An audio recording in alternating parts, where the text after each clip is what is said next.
Hallelujah, praise the Lord. सबको जय मसीह की। मैं सोफिया आपका प्रभु की प्रेजेंस में स्वागत करती हूँ। आज मैं बाइबल के एक हीरो डैनियल की कहानी के बारे में बताने जा रही हूँ कि डैनियल एक ऐसा परमेश्वर का दास था जो अपने विश्वास और अपने प्रार्थना के रूप में जाना जाता था। डैनियल को प्रार्थना करना बहुत पसंद था और वह दिन में 3 बार प्रार्थना करता था और वह बुद्धिमान भी था। इसलिए बेबीलोन के राजा ने उसे बेबीलोन का प्रधान बनाया और वह राजा के दरबार में रहने लगा।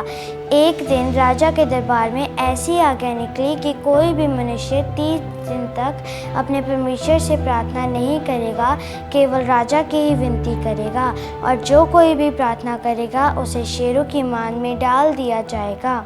फिर डैनियल ने सोचा कि कोई भी मनुष्य बिना अपने परमेश्वर को याद किए कैसे रह सकता है। फिर उसने दिन में 3 बार प्रार्थना करना नहीं छोड़ा और परमेश्वर की अगुवाई में चलता रहा। फिर लोग डैनियल से जलने लगे और उस पर दोष लगाने लगे कि तूने राजा की आज्ञा को तोड़ा है, इस कारण वह शेरों की मान में डाल दिया गया।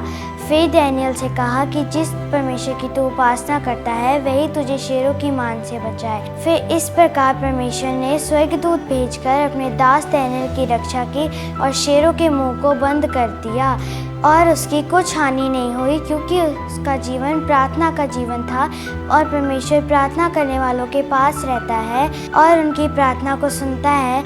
लेकिन जिन लोगों ने डैनियल पर दोष लगाया वह शेरों की मान में डाल दिए गए।